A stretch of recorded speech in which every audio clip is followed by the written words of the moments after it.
Salut l'équipe, nouvelle vidéo et donc nouvelle franchise sur la chaîne First Team avec à ma droite Thomas Dufan qui prend ses dernières petites notes pour nous parler de cette franchise. Tout à fait, Comment on va ça va, parler des Thomas? Suns, ça va être très cool. Oui, ça va super, je suis très content de parler d'une franchise que j'aime bien. Très Honnêtement. bien. Et toi Steph qui joue avec son ballon préféré, son équipe préférée surtout le Portel. Comment ça va Steph? En pleine forme, merci. De l'invitation. Merci de l'invitation. Je suis très heureux Je d'être là te rappelle que tu es un membre imminent quand même de la First Team et que tu es ici chez toi. Éminent, Stephen. éminent par contre, hein, parce que imminent, il vient pas juste Éminent. d'arriver. Non, D'accord. très content. Phoenix, j'ai une franchise que j'apprécie beaucoup. Très bien, c'est aussi la franchise préférée de Jennifer. Au soleil. Au soleil. Et de Bien Richard sûr. Cochian, t'attrapes un coup de soleil. Voilà pour la blague musicale de merde pour commencer l'émission. On peut complètement déjà rentrer dans le vif du sujet. Messieurs, comme d'habitude, je vous dis, les Phoenix Suns, qu'est-ce qui vous vient en premier à l'esprit, à part la crème solaire? Honnêtement, une franchise que j'aime bien, une franchise d'attaque, avec un ADN d'attaque, et ça j'aime bien cette idée-là. Et moi la première chose qui me vient, c'est évidemment Steve Nash. Et on a souvent ce débat, on en a parlé il y a quelques jours encore, mais moi Steve Nash c'est un joueur que j'ai énormément aimé par son style d'attaque forcément, hein, mais sur le pick and roll, et une adresse tout à fait extraordinaire, et aussi un joueur très très clutch. On le dit pas assez, mais dans les grands moments, en général il se ratait peu. Alors ça n'a jamais suffi pour faire une NBA, mais il n'empêche que Steve Nash est un joueur tout à fait incroyable. Pas le Donc, dernier pour prendre des gros tirs. Pas le dernier pour prendre des gros tirs, tout à fait. Steph, si je te dis les Suns? Si tu me dis les Suns, eh ben, je pense à Charles Barkley. Sir Charles, MVP sous le maillot la franchise d'Arizona, finale NBA face aux Bulls. Voilà, a transformé un peu cette franchise, a fait upgrader cette franchise quand il est arrivé des Sixers. Beaucoup d'affection. J'aime beaucoup aussi l'équipe à l'époque où il était avec Tom Chambers, Dan Majerle, Kevin Johnson. C'est Oliver Miller qui ne pouvait toucher le cercle quand il y avait un Big Mac dessus. Non, c'est une période de la NBA où cette équipe-là me faisait vraiment kiffer. Ouais. Avec un beau maillot aussi. Avec un bon maillot. bien. Et il y avait un joueur aussi qui s'appelait Richard Dumas. Vous vous Ouais, rappelez, tout à un fait. poste 3 athlétique qui est Histoire- parti un petit peu dans les excès au niveau de la farine. Qui a toujours été dans les excès en Qui a fait. toujours été dans les accès au niveau de la farine. Pour la petite histoire, mon père, à l'époque, était manager général du Mans, qui était à l'époque en Pro B, qui jouait à la Rotonde. Et il était à deux doigts de faire venir, d'accueillir Richard Dumas au SCM Le Mans à l'époque, après qu'il soit fait quasiment bannir de la NBA. Il aurait eu des problèmes de gestion, je pense, ton C'est père. possible, c'est possible. Il aurait eu quelques coups de fil du poste. La gendarmerie. Hein. C'est Ouais, Maître bien sûr. Petolacci. De gendarmerie. Moi, mon souvenir des Suns, c'est Edo Turkoglu et son passage honteux. Non, c'est pas vrai. Moi, c'est Boris Dio. Boris Dio, puisqu'on se souvient que Boris est drafté par les Hawks, mais que sa carrière NBA, elle débute vraiment chez les Suns, où il trouve un coach, un style de jeu qui lui convient à la perfection. Et il fera plein d'autres belles choses, Boris, dans sa carrière NBA, mais c'est quand même ce trophée de meilleure progression de l'année. Et puis, c'est cette influence dans le jeu quand il profite notamment de la blessure d'Amarest ou de Mayer. Il est fort à la création, il s'éclate autour de Steve Nash. Le hook. Et puis, Young Babac. voilà, Young et, Babac. un Babac Athlétique ouais, Babac. c'est ça. Et c'était vraiment un kiff incroyable à l'époque. D'ailleurs, les croisements avec Tony Parker en playoff étaient aussi fantastiques. Donc voilà, moi, c'est quand je pense aux Suns, je pense surtout un peu à Babac en mode cocorico. Il y a un Français en ce moment qui joue aux Suns, c'est Eli Okobo. Oui. Et on lui a demandé comment ça se passait et de nous parler un petit peu de la vie et de la franchise. Merci Elie d'être parmi nous pour parler de ta franchise, les Phoenix Suns. Ça fait 2 ans que tu es là-bas. Ma première question, c'est de savoir quel était ton regard avant d'être un joueur des Suns sur la franchise. Mais mon regard avant, c'est vrai que de ma génération, je regardais quand j'étais petit, quand Boris était là-bas. C'était quoi, 2006 quand ils ont fait les playoffs et qu'ils sont allés jusqu'en finale de conférence. Et c'est vrai que moi, j'ai toujours vu les Phoenix Suns comme l'équipe où il y avait Steve Nash, Boris Dio, Stoudemire et tous ces gars-là. Et c'était vraiment une équipe qui était très compétitive. Et avec le temps, c'est vrai que ça a été un peu plus compliqué pour eux. Mais et voilà, je suis arrivé avec un bon état d'esprit. Et je pense que l'équipe a envie de gagner et retrouver le droit chemin. Qu'est-ce qui t'a marqué lors de tes premiers pas, tu vois, au sein de la franchise d'abord? Mais je pense dans les couloirs, quand tu vois une grande photo de Steve Nash où tu vois qu'il a été en back-to-back MVP 2005-2006, que tu vois les Charles Barkley, les photos de tous ces grands joueurs qui ont marqué l'histoire de la NBA, c'est vrai que ça fait quelque chose. Et après, tu vois un parquet NBA où tu vas pouvoir mettre les pieds pour la première fois et jouer face aux meilleurs joueurs, c'est assez impressionnant. Est-ce qu'au quotidien, tu sens le poids de l'histoire? Tu parles des photos, mais est-ce que tu vois que des membres du staff, des membres de la franchise, est-ce que vous avez l'occasion, vous les joueurs, de parler justement de Steve Nash ou de Charles Barkley, par exemple? Bah ouais, on en parle, ça arrive qu'on en parle des fois. En assistant coach, j'avais Steve Blake avec qui je faisais mes entraînements individuels et c'est sa génération, c'est les joueurs contre qui il jouait avant. Donc, il racontait un peu comment c'était les match-ups quand il était avec les Lakers ou quand il jouait avec Portland. Et c'est vrai que c'était une belle époque pour Phoenix. Et avec le staff, on en parle, mais on parle surtout de nous, de notre projet, notre futur et ce qu'on veut faire par la suite avec cette équipe-là. Est-ce que tu as l'impression qu'il y a un ADN Suns? Un truc que tu peux avoir, pas forcément dans les années 70, 80, 90, mais peut-être sur les 20, 25 dernières années, une espèce d'ADN. Ben ouais, je pense les fans, ils sont ultra Phoenix Suns, ils nous soutiennent à fond et ils soutiennent cette équipe depuis des années. Et ils se souviennent beaucoup de cette génération de 2005, 2006 jusqu'à 2010. Et ils nous soutiennent vraiment fort. Et nous, on essaie de continuer à suivre ce chemin-là et retourner sur les playoffs, quoi. Comment il y a le public dans la salle? C'est un public plutôt chaud ou par rapport à d'autres salles que tu as déjà faites? Chaud, j'ai vu des publics comme je dirais Boston ou Golden State, c'est vraiment incroyable. Mais Phoenix, ouais. Phoenix, ouais, ils envoient du lourd, ils sont déter, ils nous soutiennent quand c'est vraiment chaud et tout. Et franchement, il y a une bonne ambiance sur les gros matchs, ouais. Je réfléchis en même temps. Est-ce que Boris, quand tu es arrivé à Phoenix, il t'a donné quelques conseils sur des endroits où aller ou sur la manière de vivre dans la ville? Ouais, il m'a présenté des gens, il m'a présenté des potes à lui qui sont là-bas, des Français, des Américains. Il m'a passé quelques spots, il m'a dit les endroits où c'est bien d'aller, ceux où c'est un peu moins bien, et aussi par rapport au staff et aux gens qui sont là-bas, et comment ça se passait un peu, quoi. Tu es Donc, un peu ouais, je arrivé en tant découvre. que nouveau joueur NBA, quoi, vraiment en tant que rookie. Voilà, c'est ça. Lui, son expérience, il m'en a parlé, et ouais, on échange souvent et on parle de tout ça. Boris, quand il en parle, il dit souvent que Phoenix, c'est une super ville où vivre. Tu as la même impression? Ouais, ben, ouais, il fait hyper beau, les gens sont hyper sympas, il y a plein de trucs à faire. Euh, il y a des hyper beaux paysages, on est à 1 heure en avion de LA, 1 heure en avion de Las Vegas, enfin tous ces endroits-là. Et non, franchement, c'est hyper cool. Il y a le Grand Canyon, c'est très beau, faut que j'y aille, j'ai pas pris le temps d'y aller encore. Mais ouais, et la ville, elle est vraiment cool. Pour toi, quel est le joueur le plus emblématique de l'histoire de la franchise? Hum, de ceux que je connais, je dirais Charles Barkley et Steve Nash. Mhm. Charles Barkley qui a marqué à son époque où il jouait contre les Michael Jordan et tous ces autres gars. Et Steve Nash, un des meilleurs meneurs de l'histoire du basket aux États-Unis, qui a été MVP 2 fois d'affilée. Et ça, je trouve que c'est pas rien. Et je pense que c'est ces 2 joueurs-là qui ont vraiment marqué l'histoire de Phoenix. Babac, donc, il donne des conseils à Elie Okobo. Et Babac, on retrouvera un petit peu plus tard dans cette vidéo. Ah, il est là aujourd'hui?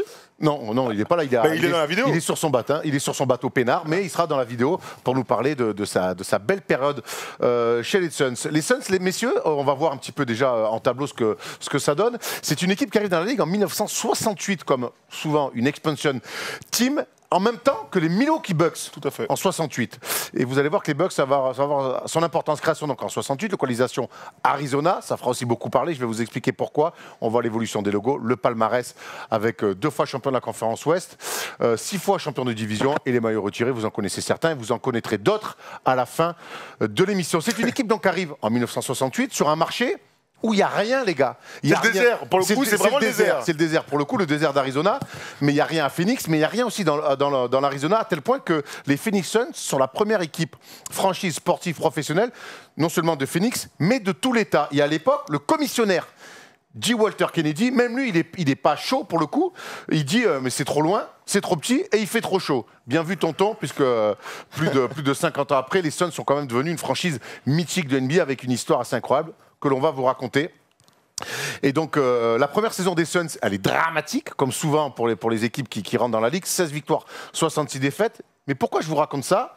C'est parce que finalement, ça leur donne un haut choix de draft l'année d'après. Ils sont à égalité avec l'autre expansion team que sont les Milwaukee Bucks. Et là, Tom, il se joue un petit peu l'avenir d'une franchise de manière assez improbable. De toute façon, on adore ces histoires de toss. Nous, on imagine ça au coup d'envoi d'un match de foot. Non, NBA, c'est pour décider du premier choix de la draft. Et il y avait qui cette année-là? Eh bien, Lew Alcindor de UCLA, Kareem Abdul-Jabbar plus tard. Donc sur un toss, les Suns ont failli récupérer le plus grand joueur de tous les temps, en tout cas à l'époque, le joueur le plus dominant. Donc oui, effectivement, l'histoire de cette franchise aurait été complètement différente avec Lew Alcindor à l'époque. Ça s'est joué, donc, Steph, sur un pile ou face. C'est improbable. Bon, après, les Suns, ils s'en sortent pas trop mal, puisqu'ils draftent Neil Walk. Tu vois qui c'est? Il fait beaucoup de marché, non? Non, mais tu vois qui c'est vraiment? Il a marché sur la mer, sur la lune, je crois. Tu vois pas qui c'est, lui? Non, moi non plus. Donc,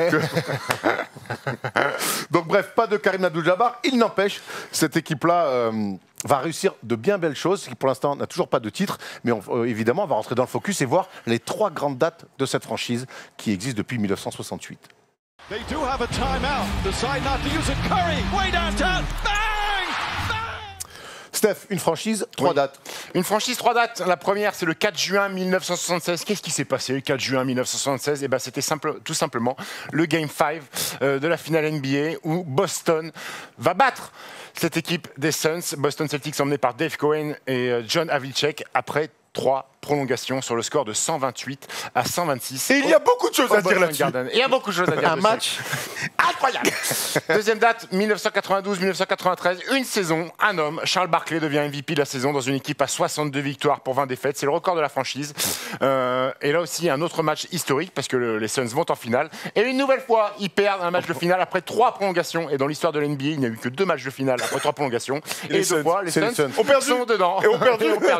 Ouais. Dernière date, c'est juillet 2004. Qu'est-ce qui s'est passé juillet 2004? C'est le petit Canadien qui est de retour au bercail, Steve Nash, accompagné d'Amar'e Stoudemire. Ils vont former un énorme duo dans un style de jeu run and gun sous la houlette de notre ami Mike D'Antoni et sa belle moustache. Voilà, bien des choses à dire et à retracer pour l'histoire de ces Suns. On va commencer donc un vrai rewind pour revenir sur cette saison d'abord 75-76 où les Suns ne font pas une saison exceptionnelle, Thomas, mais c'est une saison qui va quand même les amener en finale. Absolument. Ce qui est important à dire sur le tout début de l'histoire des Suns, c'est que, et d'ailleurs je dis tout le début, mais toute l'histoire des Suns, il y a un homme qu'on va tout le temps retrouver, c'est Jerry Colangelo, qu'on connaît dernièrement puisqu'il était à la tête, c'était un peu le DTN de Team USA, en tout cas de la fédération américaine. Jean-Pierre de Vincenzi. C'est un peu Jean-Pierre de Vincenzi. Je préfère qu'on dise Patrick Bisley, mais ça n'engage que moi. Il était à l'origine de Team USA, de la Redeem Team de 2008 notamment. En 2006, il avait fait signer avec Coach K des petits papiers pour dire les gars, si vous venez en 2006, il faut venir en 2007 aussi. Comme ça, on ira tous en 2008 pour gagner. On se souvient, LeBron, Kobe, et ainsi de suite. Donc, était de la partie. Et donc, Monsieur Brian Colangelo, qui est un enfant de Chicago, et donc, après une très courte carrière de coach, eh bien, devient le GM, le general manager de cette fameuse équipe donc des Suns en 68. Et sous sa houlette, en 76, alors qu'ils n'ont fait qu'une seule fois les playoffs, c'était en 70, eh bien ils vont se retrouver en finale NBA. Alors il y avait des joueurs dont on va parler parce que ils sont iconiques, dont le numéro 44, Paul Westphal, vous le dites comme vous voulez à la maison. Mais en Thomas, tout cas, Steph, un petit jeu de mots sur Paul Westphal. Non, je vais pas le faire. Il va s'abstenir. C'est bien dommage. Je vais pas le faire. Lors de cette saison-là, donc, il y a Paul Westphal, il y a Alvan Adams, Curtis Perry. On dirait Bill Murray. Qui ça? Un petit peu. On aurait dit Bill Murray. Ah, un peu. il y a un peu, Tu peux me le remettre, s'il te plaît, Polo, pour qu'on voit? On dirait Bill Murray un peu affûté. Fais voir Bill Murray. Il y a un peu de Bill Murray. Oui, c'est pas Space Jam. Oui, effectivement. Et donc, il se retrouve en finale NBA avec un bilan de 42 victoires pour 40 défaite, donc bilan équilibré, mais d'habitude, les finalistes vont pas en finale justement avec ce genre de bilan. Non, d'ailleurs, c'est considéré comme l'un des plus gros upsets de l'histoire. C'est Suns de 76 qui arrive en finale. On va voir d'ailleurs le bracket. Et vous allez voir, j'ai appris quelque chose. Ouais. C'est que à l'époque, il y avait un premier tour un petit peu curieux et qui a duré quasiment jusqu'en 82 ou 83, je crois. C'est que le premier tour se jouait simplement entre le 4 et le 5e. C'est-à-dire que le 2-3 était directement en demi-finale de conférence, 1-2-3 était directement en finale de conférence, vous le voyez. Donc c'était très chelou comme manière de faire. Les Bucks, les Pistons, c'était dans la conférence Ouest. Mais nous, ce qui nous intéresse, c'est les Suns qui battent les Supersonics, ce qui est un énorme upset déjà pour l'époque, parce que les Sonics, c'était une belle équipe. Ensuite, ils ont tapé les Warriors, champions en titre. Et derrière, les voici donc en finale face aux Suns. Et là, Steph, on arrive sur ce match. Face aux Celtics. On arrive sur ce fameux match. Il y a 2 partout. Match 5 aux Celtics, on sait qu'en finale, quand il y a 2 partout, quand il y a 2 partout et que le match 5 se joue, en général, c'est là que la bascule se fait. Et on va voir que les Suns ont tout fait. On sait qu'ils ont perdu ce match, mais on a les images. Tu les connais pas toutes, Steph, et comme c'est toi qui commandes quand même le plus de matchs, j'aimerais que tu les prennes. Et si on peut les mettre en double fenêtre, et j'aimerais que Steph, tu les prennes. Remise en jeu, 5 secondes à jouer. Remise en jeu pour les Celtics de Boston. Il y a plus 1 pour Phoenix. Plus 1 pour Phoenix. Remise en jeu, hop. Le système. Sortie d'écran. Une belle défense. Belle défendue. Il reste Havlicek. 3 secondes. Havlicek avec la planche. Un des équipes, c'est dedans. Les Boston Celtics, ils prennent un point d'avance. Le chrono est à 0. Les Celtics célèbrent. Ils pensent alors mener 3-2, 110-109. Fin du temps réglementaire. Tout le monde, les supporters descendent sur le parquet. Les Suns sont défaits. Ça rentre même au vestiaire. Incroyable victoire sur ce panier. Et attention. Mais l'arbitre. Qu'est-ce qui se passe Bagarre entre l'arbitre et un supporter. Ça va être un supporter des Suns, je pense. Il doit pas être content. Mais mec, il se fait moulonner, gros. J'ai l'impression que c'est le papa d'Erwan Labotré qui vient détruire l'arbitre. Non, il n'a jamais fait ça, le daron. Apparemment, le père en commun de Stéphane. Mais qu'est-ce qui s'est passé en fait, je pense, alors moi, je sais pas, j'ai cherché, j'ai pas trouvé l'histoire, mais je pense que l'arbitre, donc c'est incroyable ce qui vient de se passer. l'arbitre qui se fait mêler. En fait, je pense qu'il lève le bras en disant il reste du temps. Et dessus, et il y a des mecs de Boston qui lui baissent le bras en fait. Il lui baisse le bras, gros, il lui baisse pas le bras, il agresse. Il y a des patates qui partent. Et d'ailleurs, donc du coup, j'ai regardé un peu, effectivement, donc on le voit lever sa main. J'ai bien regardé le chrono, c'est juste derrière Erwan, regardez. En fait, au moment où il marque, il reste 2 secondes. Il reste 2 secondes. 2 secondes. Aujourd'hui, évidemment, il y aurait 2.3. Oui. À l'époque, disons que c'était un peu plus flou. Le mec à la table de marque, il s'est oublié. On est à Boston. Après, et l'arbitre a le courage, ou l'honnêteté, on le dit comme vous voulez, mais de dire il reste du temps. Calmez-vous, parce qu'il y a quand même envahissement de terrain, plus l'équipe qui va au vestiaire pour célébrer, tu l'as dit tout à l'heure. Donc là, tout le monde va revenir sur le parquet. Et là, il se passe quelque chose d'incroyable, Steph. Et il se passe quelque chose d'incroyable en 2 secondes. C'est Phoenix a donc la remise en jeu. Ils viennent d'encaisser un panier, donc ils ont remis en jeu sous leur propre cercle. En 2 secondes, compliqué de mettre un panier. Et là, Paul Westphal a une idée de génie. Il demande temps mort. Sauf que son équipe a plus de temps mort, donc il prend faute technique. À l'époque, la règle, vous prenez faute technique, un lancer franc à l'équipe adverse, et vous avez de nouveau la possession. Le lancer franc s'est inscrit par Boston, 112, 110, 2 points d'avance pour les Celtics, sauf que avec cette faute technique, la remise en jeu, elle est plus sous le panier de Phoenix, mais elle est au milieu de terrain.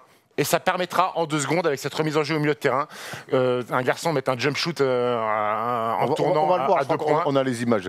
Égaliser et emmener ce match en 2e prolongation. Et après, en 3e prolongation, malheureusement, Phoenix s'inclinera. Et ça aussi, j'ai appris ça en bossant un petit peu l'émission. C'est quand même incroyable la présence d'esprit de se dire, alors quand on voit...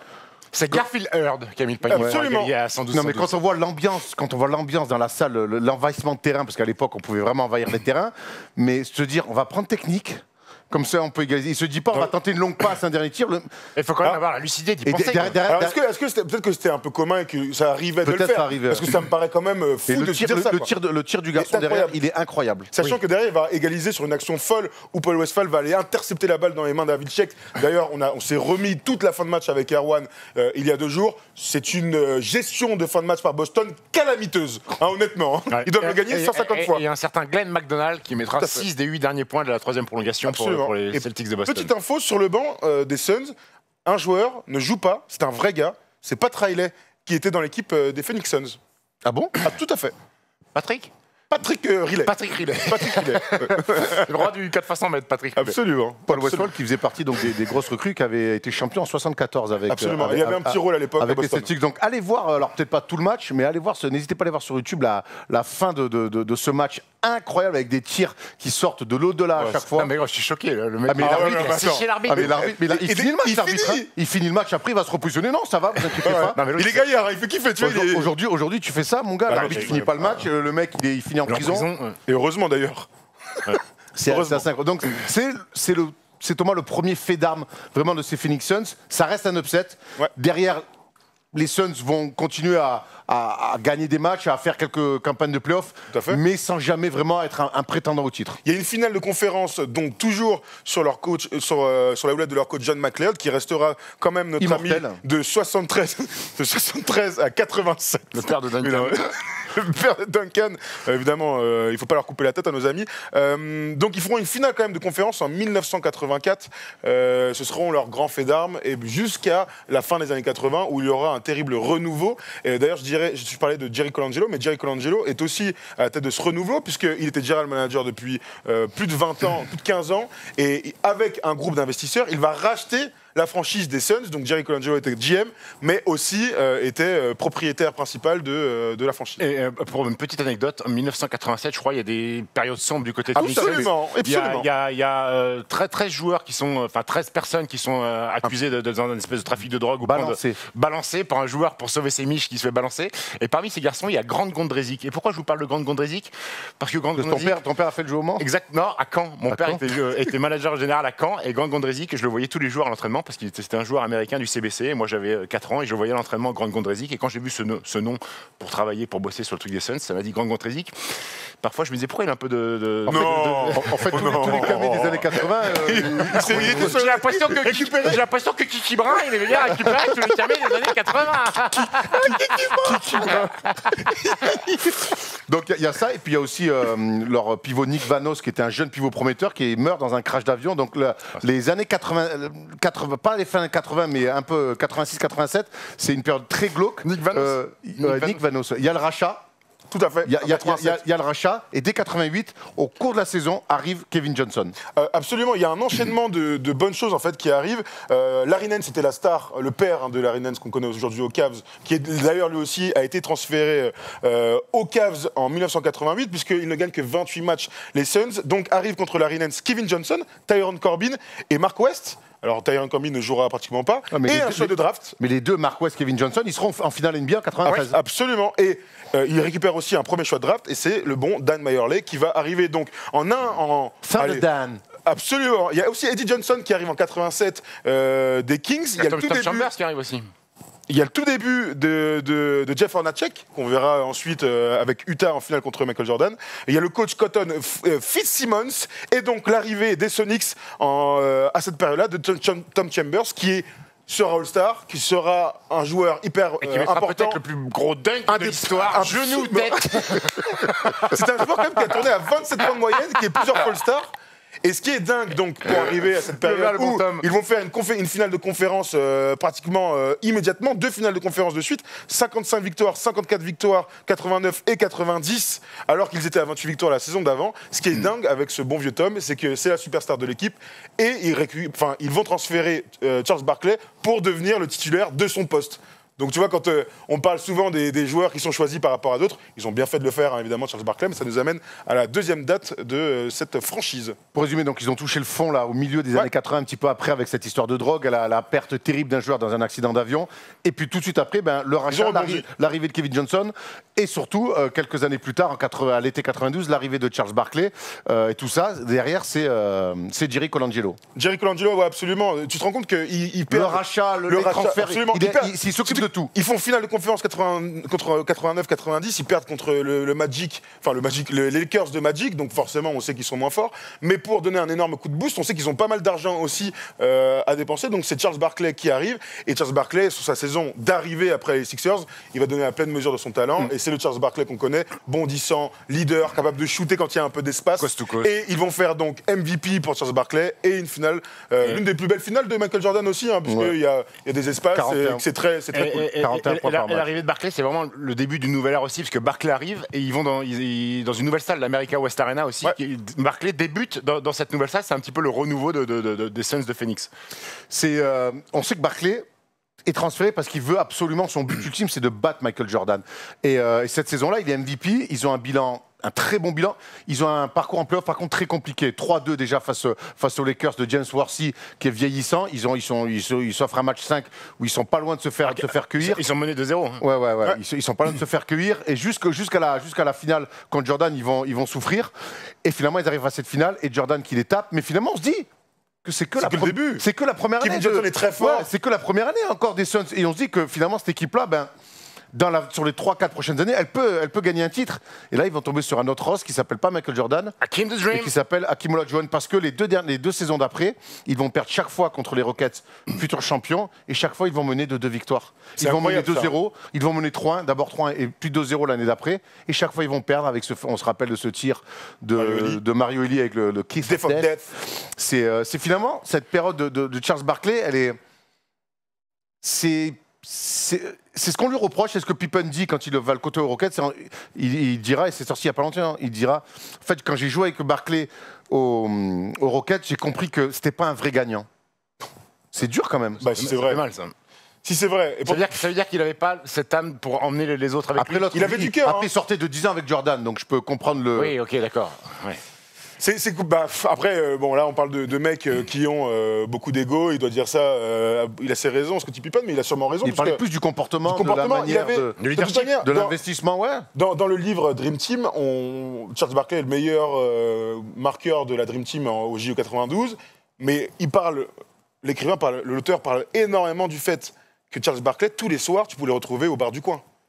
Alors, il ne faut pas jeter la pierre forcément que sur Barkley, parce que Jordan était avec ses cigares, on l'a bien vu dans The Last Dance, avec ses potes à jouer au poker, ils devaient faire leurs petites affaires, mais Barkley était bourré tous les soirs avec les Espagnols du coin, les Catalans, pour refaire leur vie. Tu fais, mais limite, tu sais, mais qu'est-ce que tu fais là, gros? Donc il y a tous les à côté de Charles Barkley, mais qui faisait aussi sa qualité. On en parle souvent pour Ronaldinho, forcément, si t'as pas... T'es peut-être moins travailleur que d'autres, mais c'est cette liberté qui te permet d'être aussi créatif sur le terrain, d'être ce que tu es. Donc c'est difficile de tomber dessus aussi, enfin, c'est mon impression. Oui, après, il est ce qu'il est aussi. Voilà. C'est compliqué. Il était comme ça, il a voulu gagner comme ça, il n'est pas passé loin, parce que moi j'ai l'impression que s'ils sortent, ça se joue à rien, le tir de Marioli, s'ils sortent une année sur deux, ça penche de leur côté Suns, peut-être qu'ils gagnent un titre. Houston tape, alors peut-être pas, ils tapent pas New York, je pense pas en 94, mais en 95, je pense qu'ils auraient peut-être certainement tapé le Magic d'Orlando, qui était une équipe jeune. Ouais, possible. Il n'empêche, j'ai l'impression que la pièce, elle est jamais de leur côté. Sur cette ère Barkley, qui est quand même pas très longue non plus, elle est jamais tombée du bon côté, malgré un bon coach, Paul Westphal, un super meneur Kevin Johnson. Paul Westphal toujours, hein. Des vrais soldats. Après, si la pièce tombe jamais de leur côté, c'est peut-être que Charles Barkley n'a pas réussi justement à mettre ce dernier petit coup de pouce pour que ça fasse en sorte de tomber de son côté. On peut voir ça quand tu es leader d'une équipe et qui est prétendant au titre de champion NBA, c'est que si tu échoues 3 fois, alors la première contre Jojo, je vais bien l'accorder, mais peut-être que tu as une fenêtre de tir sur 2 ans et que tu fais des saisons régulières au top et que tu mènes 2-0 et 3-1, si la pièce elle tombe pas de ton côté, c'est que tu as un petit peu ta part de responsabilité. Si toutes les planètes sont alignées, que tu as un bon coach, que tu as un bon roster, que tu as des bons coéquipiers, sur qui tu te tournes en général, c'est le leader d'équipe. Quelle image vous gardez justement de cette période Barkley aux Suns? Du kiff, beaucoup de kiff, mais tu vois, là, tu es en train de dire ça, je suis en train de me poser la question, qu'est-ce qui aurait pu leur manquer en fait? Qu'est-ce qu'il fallait un meilleur défenseur dans les ailes, encore meilleur, enfin, je sais pas, il récupère aussi Danny Ainge qui était l'année d'avant à Portland. Ils ont Danny Manning qui est souvent blessé. Ouais. Est-ce qu'il leur manquait pas un... Moi, ce qui leur manque, en fait, pour moi, c'est pas une histoire de joueurs. Hein. C'est ce qui manque des fois à des équipes, c'est terminer les matchs. Bah, comme l'équipe de Steve Nash. Comme l'équipe de Nash un petit peu, c'est qu'à un moment donné, je pense qu'ils ont été peut-être pas, notamment la deuxième année, ils sont clairement, je pense, plus forts que les Rockets, mais l'expérience, elle est côté Rockets, et surtout, il leur manque à un moment donné finir les matchs. On a tous connu ça, Steph. C'est-à-dire que tu domines une équipe pendant 38 minutes, mais une équipe qui s'accroche, qui va provoquer des fautes, qui va trouver un peu d'adresse. Et quand tu arrives à 2 minutes de la fin et que tu as plus 3, plus 4, c'est finir les matchs, c'est un autre métier. C'est un autre métier. Trouver la bonne option au bon moment, le joueur idoine capable de mettre le panier, appeler le bon système, avoir du métier aussi, aller chercher des fautes pour aller sur la ligne des lancers. Sur les fins de match, il y a beaucoup de choses qui comptent. Hein. Le leader aussi est important parce que Jordan, on l'a vu que sur les fins de match avec Chicago, en général, il était plutôt là. En général, il était plutôt là, c'est le cas de le dire. Même si Charles Barkley n'a jamais eu la réputation de mouiller le slibard dans le money time. Mais c'est vrai que sur les fins de match, il y a des équipes qui ont peut-être un vécu supérieur, qui savent où mettre le ballon, quoi faire, quoi appeler, que ce que n'a pas su faire les Suns peut-être. Barkley s'en ira en 96. Très tôt finalement, il reste que 4 ans. Il reste que 4 ans, c'est assez peu finalement, avec j'imagine énormément de frustration. Parce que quand tu perds contre Jordan ta première année, et quand tu perds les 2 autres années d'après, chaque fois contre le champion, et que ça se joue en 7 matchs, notamment face aux Rockets, les Bulls c'était en 6, on imagine que tu peux l'avoir un petit peu mauvaise. Il s'en va en 96. Et en même temps, 96, les Suns draftent un certain Steve Nash. Mais c'est pas c'est le premier acte de Steve Nash, parce que pour ceux qui ne le savent pas, Steph, Steve Nash arrive en 96, il est hué par le public, Parce qu'il sort d'une fac de Phoenix, merde. parce qu'il sort d'une petite fac, Santa Clara, où il fait bon vivre, hein, je pense. Oui. Agréable. Et Oui. il fait une année rookie correcte, mais sans plus, mais c'est ce qui va nous... Et pendant cette Et période-là... derrière Jason Kidd, Jason Avec Kidd, Kevin Marbury... Johnson. Après, ça Il est derrière ouais. Kevin Johnson et après Ouais. c'est Marbury. Ouais. Lui, il sera ensuite envoyé à Dallas.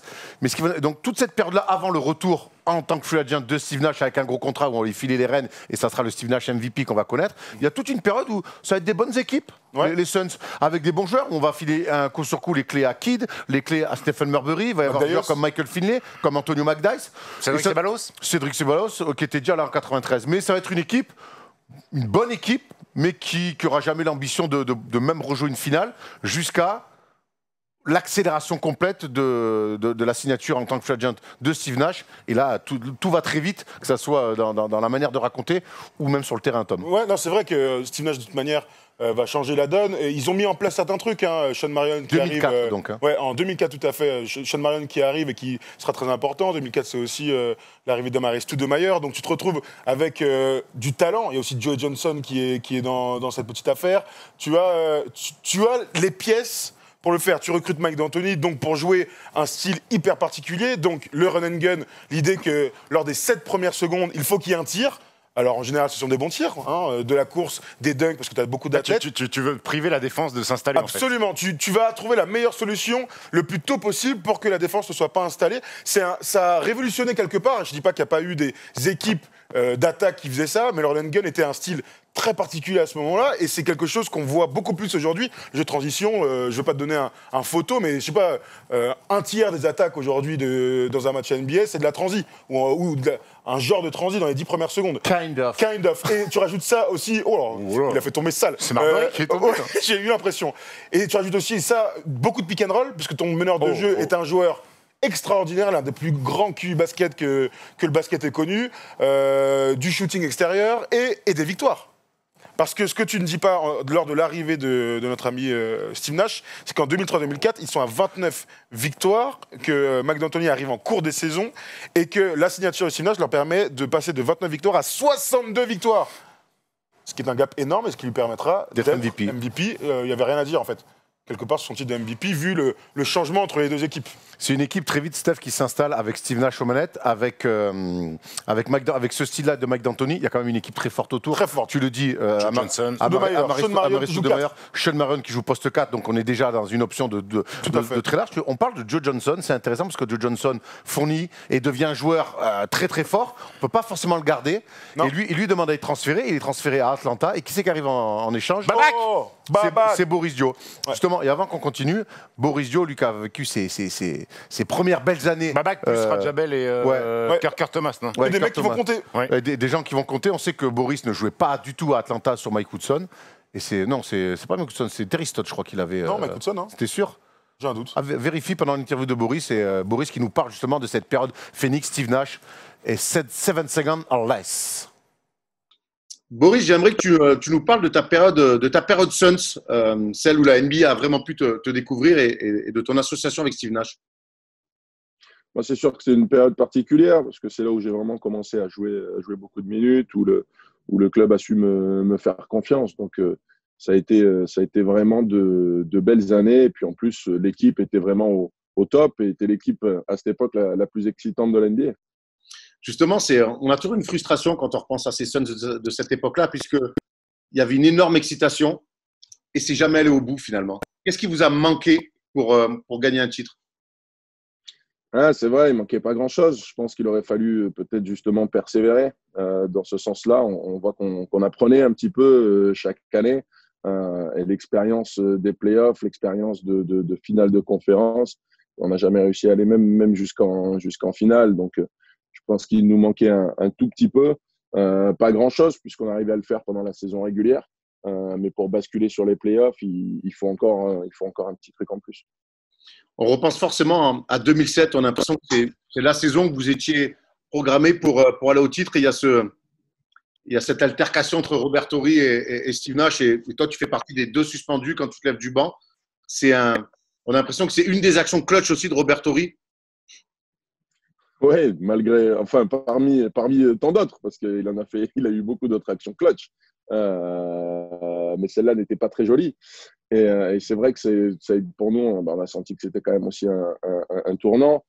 C'était particulièrement frustrant parce que c'était un peu une nouvelle règle. C'était quelque chose qui ne se faisait pas avant, qui ne s'est pas vraiment fait après dans les mêmes conditions, qui a été aussi strict parce qu'ils se sont rendus compte que voilà, il ne s'était rien passé, on s'est levé, on n'a jamais été sur le terrain, etc. Et ils ont appliqué cette règle à la lettre. Je pense que ça doit être la dernière fois qu'ils ont appliqué cette règle à la lettre. Donc, c'était un petit peu frustrant de perdre là-dessus et non pas vraiment sur la qualité du jeu sur le terrain. Vous avez l'impression que s'il n'y a pas cette affaire-là, vous êtes champion?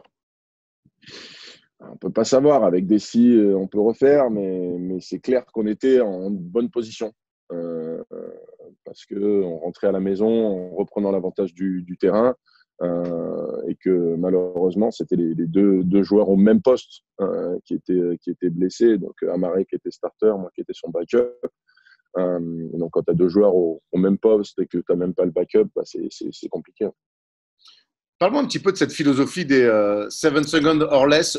Comment McDantoni, comment on travaille ça, l'entraînement, un petit peu ce truc de on shoot en 7 secondes ou moins? On le travaille en plus. On le travaillait sur les entraînements. Après, c'est sûr que c'est une philosophie. Donc, c'est aussi la façon dont on s'entraîne. On était beaucoup sur le jeu, sur l'attaque, sur le fait de mettre tout le monde aussi en confiance.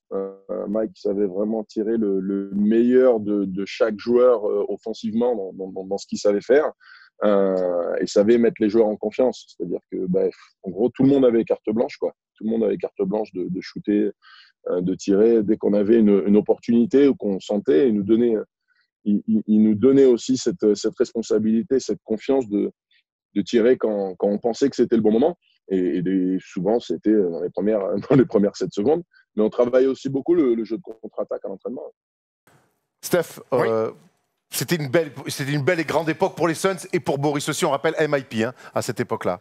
Une merveilleuse époque, un basket qui convenait totalement à ce duo Nash-Stoudemire et Boris a réussi à s'immiscer là-dedans, apportant cette petite dose de QI basket supplémentaire, sa science du jeu, sa qualité de passe aussi, parce qu'en plus de Steve Nash, il rajoute un deuxième meneur de jeu avec Boris Dio. C'était le basket champagne, le basket qui nous régalait avec un Amaré Stoudemire qui était un mutant à cette époque-là. Joueur incroyable. Ne vous fiez pas au vieux Amaré Stoudemire que vous avez pu voir sa fin de carrière.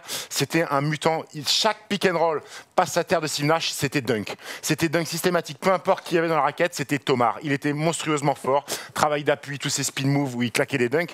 Et ce duo-là a fait des dégâts avec des joueurs à côté qui étaient des forts joueurs. On parle de Boris, mais ils avaient quand même une énorme équipe. Tio Richardson, on n'a pas dit tout à l'heure. Tio Richardson, et avoir joué, c'est une des équipes où parfois je veillais tard la nuit pour regarder cette équipe-là parce que tu savais que c'était pop champagne. C'est vrai que tu as raison dans le truc, tu vois, quand on parle des Suns, et ce que je disais un peu au début, c'est que c'est une équipe qui procure beaucoup de kiff dans des époques différentes. T'avais highlight. Mais c'était incroyable. Du coup, les Spurs Suns, c'était un combat d'équipes totalement opposées. Le pragmatisme. Le jeu posé. Par rapport au kiff. Complètement. Mais moi, j'ai beaucoup pris de plaisir dans cette équipe. Là, on voit les highlights de Steve Nash. Évidemment, ses stats, ses passes étaient incroyables derrière la tête. Mais ils ont développé une vraie relation tous les deux. Stoudemire, c'est quand même un joueur qui tombe à plus de 25 points par match. C'est pas juste un athlète comme on en a connu beaucoup qui fait du cercle à cercle, ce type de choses. C'était un joueur hyper dominant. Tu le disais avec beaucoup de dunks, mais il avait beaucoup des petits moves, des petites lunettes aussi. Un petit mec qui a changé de numéro aussi en cours de route. Il passait du 32 à l'arrivée au numéro 1, tout à fait. Donc c'est une équipe qui s'est cassé les dents malheureusement en playoff, mais qui aurait mérité de faire une finale pour moi. On parlait de Rajabel tout à l'heure, qui était un bon soldat défensif sur les postes extérieurs, qui était un fort joueur. Mec, c'était une belle équipe. On va rentrer un petit peu dans le détail où je pense qu'ils ont une fenêtre de 3 ans, on va dire, avec notamment 2007, où là, ils sont attendus pour être l'équipe championne. Donc 2004-2005, ils font finale de conf face aux Spurs. Ils se font sortir 4-1. On a l'impression que l'expérience côté Spurs parle. Ils sortent les Mavs quand même en demi-finale de conf. L'année d'après, ils sortent les Lakers au premier tour, on se souvient. Ils sont menés 3-1 avec Kobe incroyable. Ils passent 4-3, ils sortent les Clippers. Ensuite, ils sortent 2 fois de suite les Kobe. Ils se font sortir par les Mavericks pour la 2e année d'affilée en finale de conf. Ouais. Donc après les Spurs, c'est les Mavericks qui les sortent en finale de conf. Et là, il arrive l'année 2007. Alors ils vont pas en finale de conf, mais on se dit que c'est cette année-là où les Suns auraient dû être champions. C'est encore face aux Spurs. Et il y a cette histoire incroyable, ce match 4 où Robert Horry fait la différence. Démolit. Ouais, fait la diff. Démolit Steve Nash. Il a le zen, gros, Mais derrière la tête. Hein. Sur une remontée de balle, C'est pas pour ça qu'il a le pif en sang. Là, il lui met un coup. Sur la ligne de touche. Ouais, sur la ligne de touche. Mais ce qui est C'est pas là incroyable, qu'il a le pif. C'est pas là où il a le pif en sang. ce qui est incroyable, ce sont les conséquences. Parce que Steve Nash finira le match, jouera le match d'après, mais Boris Dio et Amaris Stoudemire sont sur le banc Match et tronqué. entrent sur le terrain pour défendre ou voilà, forcément. en réflexe. Voilà, magnifique photo, regardez ça. Qui part pour aller là-bas. Mais la NBA décide de les suspendre pour le match d'après, ce qui fausse complètement la suite des événements. Forcément, Boris Dio et Stoudemire sont leurs 2 meilleurs joueurs intérieurs. Tu ne peux pas gagner derrière contre l'Armada des Spurs. C'est impossible de gagner contre eux. Et on voit cette photo, et franchement, le coup, il est violent. Robert Horry, ceux qui ne l'ont jamais vu, n'hésitez pas à regarder pour les plus jeunes. Mais ça change le visage de ces playoffs-là. Parce que tu le dis, derrière, c'est contre les Cavs. Et les Cavs n'étaient pas prêts, ils prennent un sweep par les Spurs. Je pense que les Spurs sortent le Jazz Absolument. en finale de conf. Mais on imagine que on aurait pu imaginer que les Suns... De toute façon, c'était considéré, cette demi-finale-là, comme la finale avant l'heure. Et il y a 2-2. Donc les Suns reviennent à 2 partout dans la série. Ils sont forts, ils sont très forts sur le match. Il y a un vrai côté psychologique qui est pris, je pense, sur les Suns là. Et le match est gagné. Ils ont fait ce qu'il fallait. Et il y a cette action incroyable et les conséquences derrière. On suspend un match et derrière, il y a la frustration, il y a le fait de se sentir se faire baiser. On va appeler les choses comme ça. Et en fait, ils n'arriveront jamais à passer le cap de ça. Robert Horry, le joueur le plus clutch de l'histoire avec Michael Jordan. Mais c'est ce que certains disent, Steph. C'est que cette action-là, c'est une action clutch aussi. C'est une action clutch. Il fait une énorme faute parce qu'il veut sécher Steve Nash. Après, je suis pas sûr qu'il ait visualisé toutes les conséquences et il n'imagine pas que Boris va rentrer et qu'il va être suspendu. Je pense qu'il fait une faute. Une grosse faute. Une grosse faute, comme on a souvent vu, même sur un playground à Sèvres. Mais non, mais c'est bien joué de la part de Robert Horry. C'est bien joué. L'année d'après, pour l'info, ils seront sortir au premier tour face aux Spurs 4-1. Et tu arrives à la fin de Mike D'Antoni, en fait. Et la fin d'un cycle. C'est l'impression qu'on a. En tout cas, oui, il y a la fin d'un cycle. Boris, d'ailleurs, est tradé. Sean Marion, pareil. Stoudemire qui prend une énorme équipe après. Stoudemire, il part en 2010. Il va à New York. Oui, il part en 2010, il va à New York. D'Antoni qui a une grosse plus-value en signant Onyx après.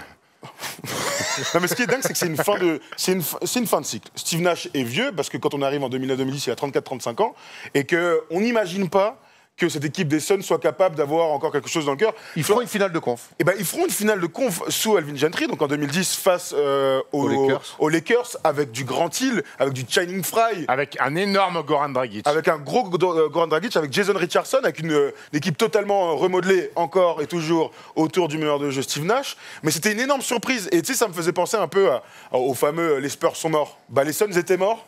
Et ils ont réussi à trouver les ressources pour faire quand même une saison à 54 victoires et une finale de conférence. Avec un petit peu toujours les mêmes ingrédients, c'est-à-dire que balle à tonton, fort sur pick and roll, courez les gars, il va nous arriver que des bonnes choses si tout le monde court. Court, t'auras la balle. Voilà. C'est clair. Avec Dragic, je crois qu'il met pas 23 points sur le 4e quart-temps pour taper les Spurs en demi-finale de conférence, je crois. En 2010, il sweep les Spurs, C'était un peu comme une vengeance. Ouais, mais j'ai l'impression que malheureusement, c'est pas la seule année où ils tapent les Spurs. 4-0 en plus, ça, c'est sec.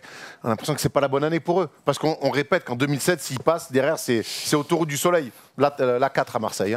On rappelle. Avec petit triangle. C'est le même à Paris, tu sais. C'est la période de Steve Kerr et GM en 2009-2010, quand ils font finale de conf. Tout à fait.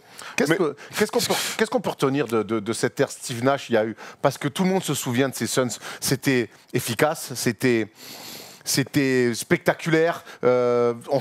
Certains s'identifiaient. Il y a un meneur qui est quand même double MVP 2 ans d'affilée. Il y a un Amaris Stoudemire qui quand même fait des highlights. Ça fait mal au cœur. Ça fait bobo au cœur, ça. Ça me fait bobo au cœur. Le deuxième MVP te fait bobo au cœur. Il y avait un Français. Il y avait un Français dans le coup qui aurait pu lui aussi avoir peut-être son premier titre NBA à cette époque-là. moi, j'ai été très frustré de ne pas les voir aller au bout en 2007. J'ai été très frustré. Et j'ai décelé, et on me l'a souvent reproché, chez Steve Nash, quelque part aussi, tu parlais de clutch player, mais ce côté dans les fins matchs, à un moment donné, tonton. Il faut défendre. Hein. Dire que, toujours cette philosophie de dire on marquera un panier de plus que l'adversaire, plutôt que de dire on en incassera un de moins. Mais au final, ça dénote quelques vérités. C'est que le basket d'attaque à outrance ne gagne pas. Alors ça peut t'emmener loin, mais ça t'emmène pas au titre suprême. Et on est en train de le découvrir depuis 3-4 ans avec ce que Mike D'Antoni fait à Houston. C'est que ça ne marche pas non plus. Alors, on se régale moins avec les Rockets, mais ça reste quand même du basket. On s'est régalé il y a quelques temps avec les Rockets. On s'est régalé avec les Rockets, on s'est régalé avec Phoenix. Mais à un moment donné, qu'est-ce qui compte à la fin ? Mais alors, qu'est-ce qui te fait gagner des matchs ? Qu'est-ce qui t'amène un titre ? De faire des stops importants. Et c'est pas ce basket-là. La comparaison que j'ai envie de faire, c'est avec les Warriors qui nous ont régalé aussi dans leur jeu d'attaque, mais que les Warriors. De l'autre côté du terrain, ils étaient capables de faire les Warriors, quand tu prends les possessions par 100 possessions, leur défense, c'était l'une des meilleures défenses NBA. Et en fait, pour moi, c'est l'inconnu que j'ai toujours sur cette équipe-là. C'était l'attaque. On gagnera par l'attaque. Alors après, j'imagine qu'une philosophie comme ça, il faut aller à l'extrême. Mais que finalement, le pragmatisme chaque fois des Spurs et des Mavs aussi a eu raison de cette équipe un petit peu. J'ai l'impression que c'était un peu les poètes de la NBA, tu vois. Il y avait ce côté-là. T'as raison, mais tu vois, je regarde. Côté un peu idéaliste. Ouais, complètement. Et ça est toujours révolutionnaire un petit peu. Mais tu vois, c'était clairement la meilleure attaque de toute la NBA, il n'y a aucun problème. Mais les Warriors n'ont jamais été 17e meilleure attaque en saison régulière en 2004-2005 ou 13e en 2007, la fameuse année. Mais 13e meilleure attaque. Pardon, 17e meilleure défense de la NBA, donc en plein dans la nasse, en plein milieu en 2005. Et en 2007, ils sont 13e, donc pareil. Donc c'est une équipe moyenne. Défensivement, c'est ce qui ne te permet pas d'aller tout en haut. S'ils sont 7e, 8e, ça veut dire que en saison régulière, par moment, il y a des stops. Et je parle le rating. Hein. En saison régulière, ça suffit. Tu peux avoir la meilleure attaque et être 13e défense et tu peux être premier ou deuxième de NBA. Mais après, un playoff, c'est autre chose. Absolument. Il faut monter. Et là, Erwan, ce que tu dis sur Steve Nash, tu as entièrement raison, puisque les faits te donnent raison. C'est une équipe incroyable. C'est une équipe qui nous a fait kiffer. Il y avait beaucoup de talent. Mais malheureusement, il a toujours manqué ce stop, j'arrête le meneur en face. Qui nous l'a dit ? Tony Parker, quel était son meneur préféré à attaquer ? Steve Nash. Craig Popovich, quand il jouait les Suns, il disait à Tony Parker... Tipeee, frérot, c'est pour toi. Hein. Tout droit. Ah ouais, tout droit. Parce que Stoudemire n'était pas un super défenseur. Non. Il y avait Sean Marion, un très bon défenseur. Voilà, donc Rajabel l'était aussi. Mais donc, il n'avait ni un pivot défensif de très haut niveau. Après, il ne mettait pas Steve Nash non plus tout le temps en bugne-à-bugne, mais il était obligé de le cacher, quoi. Ouais, c'est clair. Puis à côté, c'est Ginobili. Donc, Steve Nash sur Ginobili ou sur Tipeee, il y a un léger match-up. En tout cas, voilà, cette période Steve Nash, elle est kiffante. Elle est vraiment kiffante parce qu'il y a un style, il y avait quelque chose d'unique, de révolutionnaire. Mais encore une fois, la réalité du basket, elle est implacable. Elle est implacable, ouais. Mais bon, après, quand on voit surtout que Boris a réussi et donc à se relancer ensuite avec notamment les Spurs à gagner un titre. Sean Marion a réussi à se relancer avec les Mavs. Mais quand on voit les deux porte-drapeaux de cette ère, Nash, derrière, il finit sa carrière aux Lakers avec un contrat un dos fracassé et il finira vraiment pas beau. 40, Et Stoudemire, il finira pas beau en NBA du coup, même s'il arrivera à se relancer un peu en Europe. C'est quand même assez dur pour ce duo-là, iconique, mais qui finalement. Mais c'est pas les premiers. Ah non, c'est pas les premiers. Et ça sera pas les derniers non plus. Mais il y a toujours un passement encore pour ce duo quand des mecs me font kiffer. Et moi, Nash, il m'a toujours énervé. Je me dis, mais vas-y, mets un petit stop une fois, mets-moi une petite défense. Après, moi, j'ai toujours du mal avec un mec qui n'a pas réussi à dominer Macandu Massigon. Il a même éteint. Vous avez, je l'ai revu pendant le confinement, le France-Canada 2000. Macan, c'est. Tu vois, il y a toujours. Je me souviens l'avoir vu quand j'étais petit. Il y a cette espèce de fantasme autour de la lance. Frérot, il rentre, il le prend tout terrain, interception, les up. Comme si c'était un U17 qui jouait contre un bon meneur, mais un U13. Extraordinaire, Macan. Extraordinaire. Steve Nash et Todd McCullough. C'était le pivot du Canada. Bien sûr. On a parlé des belles heures des Suns, mais depuis que Steve Nash est parti, il y a quand même une reconstruction. C'est le déclin permanent. Une reconstruction lente. On sait que dans le bâtiment, il y a toujours des retards, mais là on a l'impression qu'il y a énormément de retards. Aujourd'hui, la franchise semble s'articuler autour de Devin Booker et de DeAndre Ayton. Il y a un coach qui est arrivé l'année dernière, Monty Williams. Il y a Ricky Rubio qui est arrivé enfin pour être meneur, pour mettre aussi un petit peu d'ordre.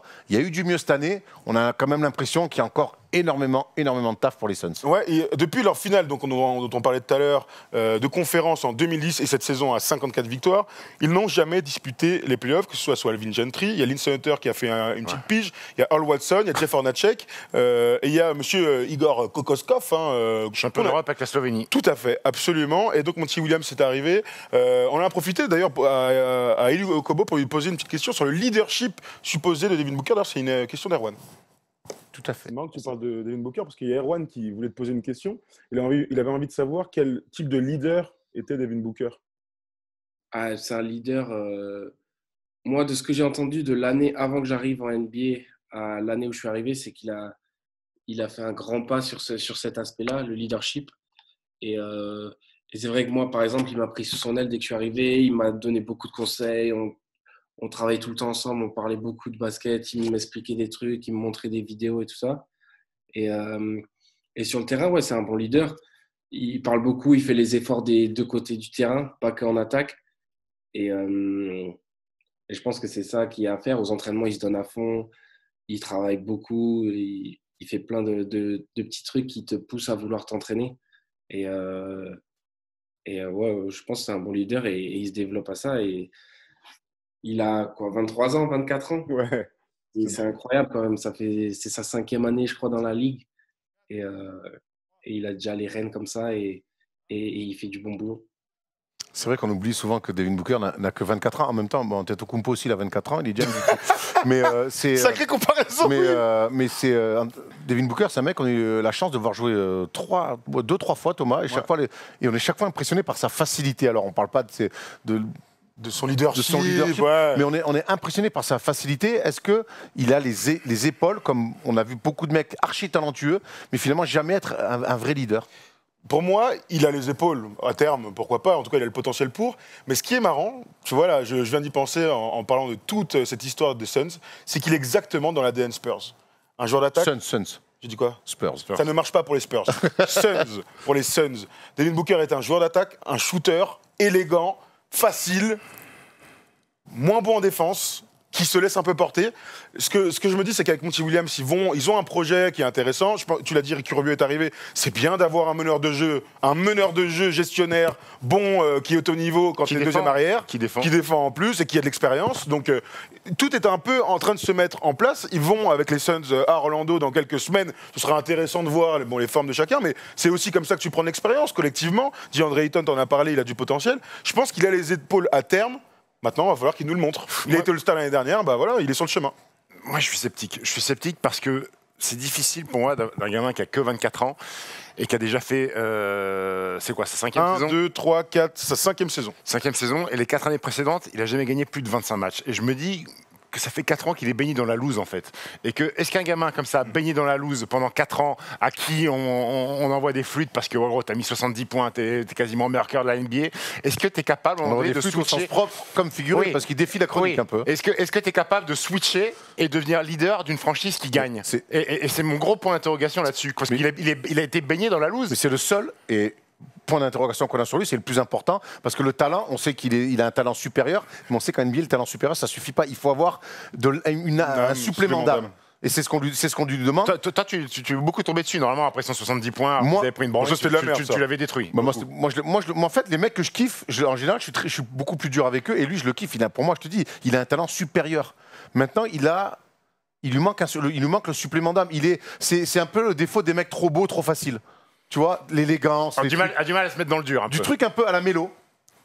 Pas la Mélo Ball, hein, du truc à la Carmelo Anthony. Pour moi, Carmelo Anthony était déjà plus fort et un peu plus avancé dans sa carrière, mais il y a ce truc-là des mecs qui ne vivent que sur leur talent. Je crois qu'il manque un peu de charisme aussi. Et un peu. Et on a vu que moi, quand je vois des Westbrook qui sont certes pas dans l'adresse et tout, mais qui avec un cœur comme ça, ils compensent plein de choses sur de la green et ça, ben c'est peut-être des exemples à prendre aujourd'hui. Être beau et soft, ça marche pas pour gagner un titre.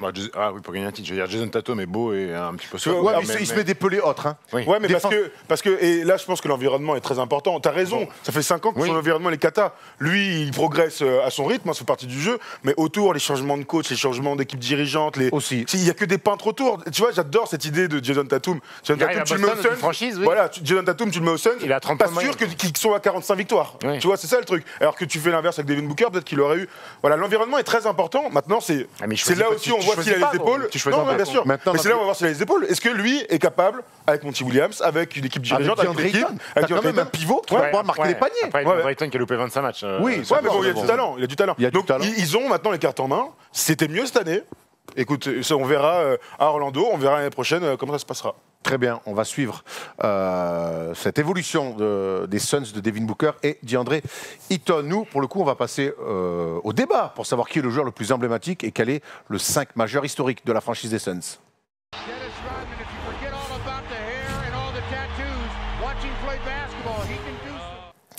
Alors messieurs, quel est le joueur le plus emblématique des Suns? C'est une question difficile. Est-ce qu'elle est compliquée ou est-ce qu'elle est simple cette question? Moi, je la trouve très compliquée. Ouais, Steph? Dans ma tête, elle est simple parce que j'ai un nom. Donc, Très bien, bah, tiens, dis-nous ton nom puisque c'est simple. Et après on Ne ira t'énerve voir pas, Tom. Stephen. Mais je m'énerve pas, non. Ben, Charles Barkley. Charles Barkley, alors vous allez me dire que 4 ans. Bah Oui, ouais. que 4 ans, mais finale NBA et MVP. Toi, tu vas me dire Steve Nash. Plus, hein, déjà. Non, parce que Charles Barkley, parce que c'est plus un personnage que les Steve Nash, parce qu'au niveau du volume du jeu, je l'ai trouvé énorme. Et puis il a emmené cette équipe sur une année, transfert de Sixers aux Suns. Il arrive et il emmène cette équipe à 62 victoires. Dans une équipe qui fonctionnait pas mal déjà. Qui fonctionnait très bien. Moi, c'est Oui, un peu mon problème. D'accord, mais il faisait pas finale NBA sans Barkley.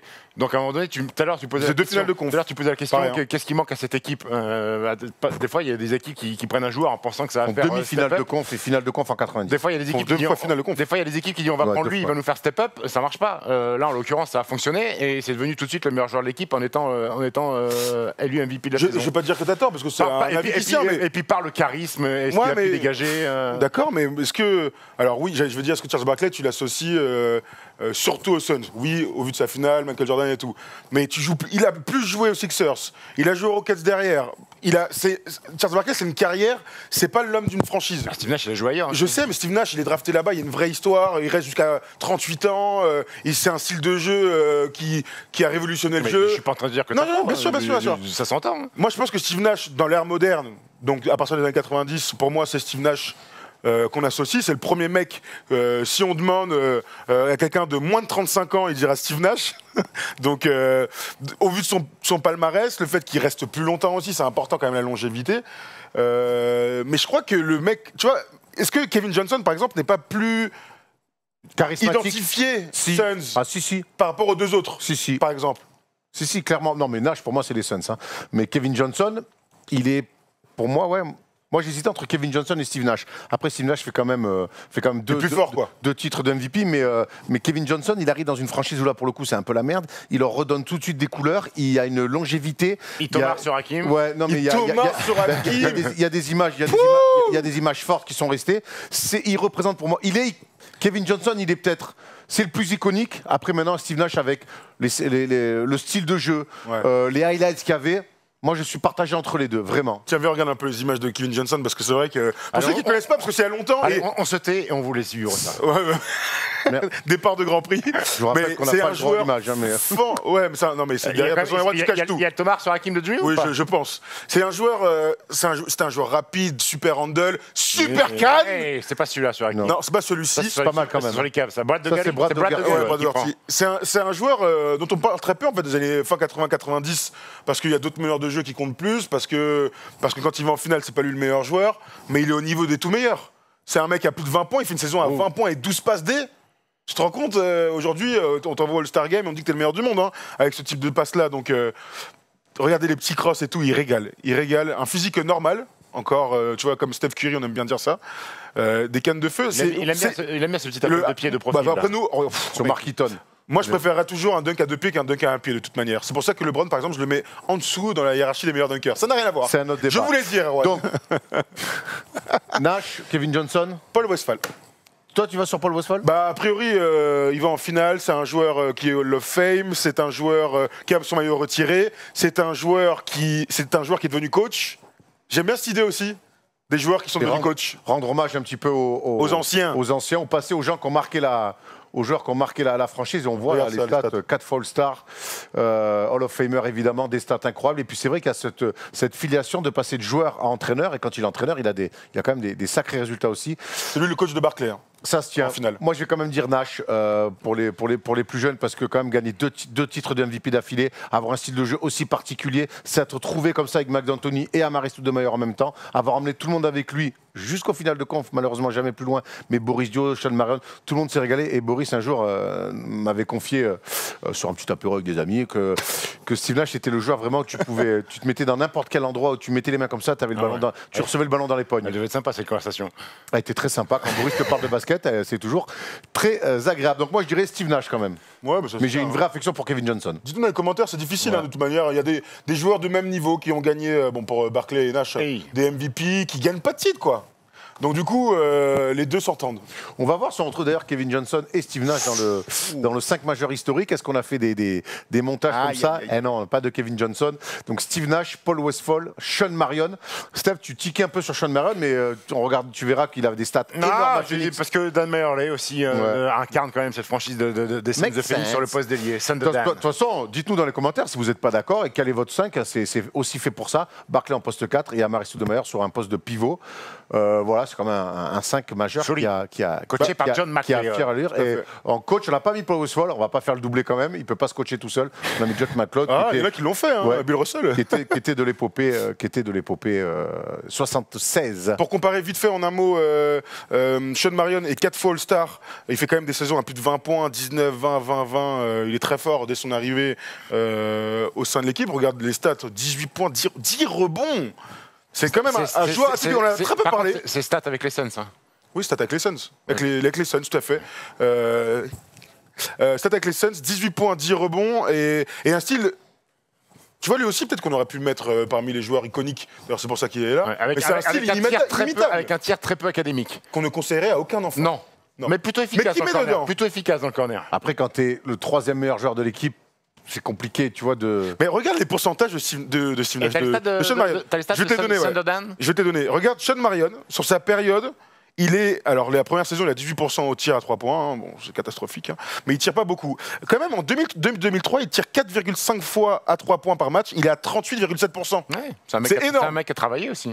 34%, 33%, 31%. Il n'est pas à 18%.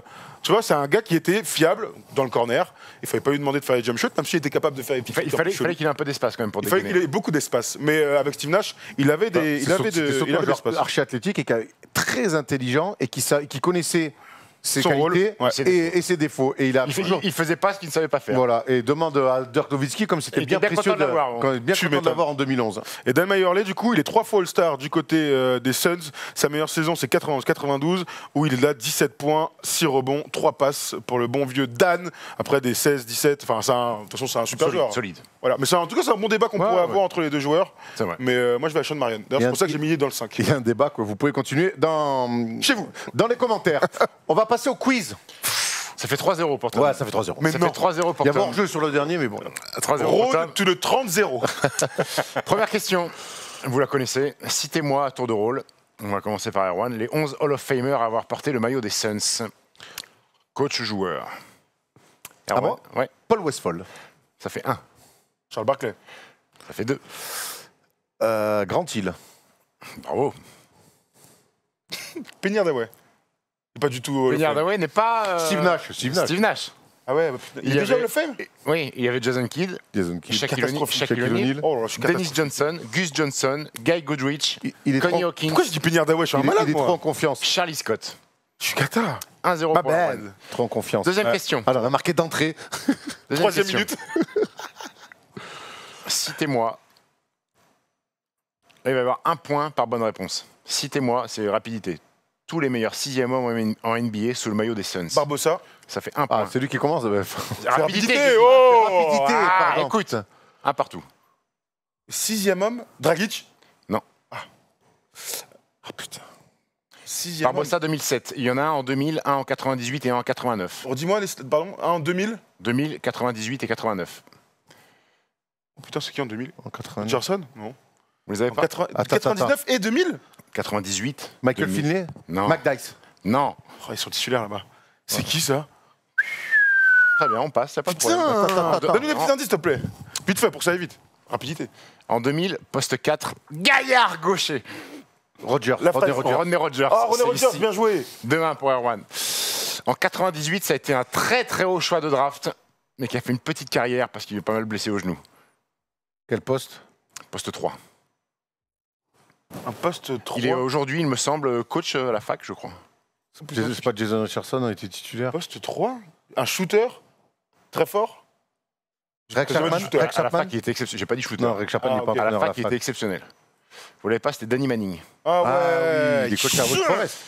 À West Forest. Et il s'est fait virer, je crois. C'est pour ça Ouais, qu'Olivier c'est vrai, Sarr c'est part, pour ça, d'ailleurs. il était coach à Et Wake Forest. en 1989, c'était Eddie Johnson. Ok. Ah ouais, Ok. ok. 2-1 pour Erwan. Ah, bravo, Erwan. Rodney Roger. Rapidité. Il y a 2 noms à donner, donc 1 point par bonne réponse. Rapidité, Erwan. Rapidité, j'y étais pas. Depuis 2000, seuls 2 joueurs des Suns ont fait une apparition dans la All-NBA Defensive First Team. Lesquels? Rajabel. Rajabel, ouais. Rajabel, ça part Oh, ici, putain. 2-2. Lopez, Brook Lopez. Non. Robin, tu veux dire. Robin, ouais, pardon. Oh putain. Sean Marion. Depuis 2000. Bah oui, Sean Marion. Sean Ouais, Marion. Sean Marion. First Team, hein. Ouais, ouais, ouais. Defensive First Team. Un autre, j'allais dire Grant Hill, mais non. Non, Richardson, non? Non. Jason Richardson? Ouais. Non. Non. Oh Tim putain. Thomas. Non. Non. First Team. Ah, je sais. All-NBA, defensive, enfin, Ouais, première équipe. Le meilleur 5 défensif. défenseur. Meilleur 5 Eric défensif. Bledsoe. Non. Oh. Vous l'avez pas? Attends, c'est qui lui? Vous l'avez pas? Ça va m'énerver. Il a été 2 fois. Une fois en 99, donc ça compte pas, mais il a été une autre fois en 2001. Ah, je sais, McDavis. Mario Eli. Ah, Jason Kidd. En même paraît- putain. Mais gros, Kiss of Death, rien à voir. Bien joué. je reprends la tête. Donc, Di Mario Eli, ça passe. Ouais, Bon. mais parce que j'ai vu ça. Pardon. 3-2. Parce que la semaine dernière, on a 3-2. fait la vidéo des Quatrième Rockets. question. Avant-dernière question. Pareil, il y a 2 noms à donner, donc 2 points à prendre. Il y a 3-2. Il y a 3-2. Citez-moi les 2 joueurs vainqueurs de la Slam Dunk Contest qui a joué, Ceballos. à Phoenix. C'est vrai que Ceballos, Larry ça fait Nance. 1. Larry Nance, Ouais. ça fait 4-3 pour Thomas. Garde la tête. On termine par un qui suit qui vaut 2 points. Oh.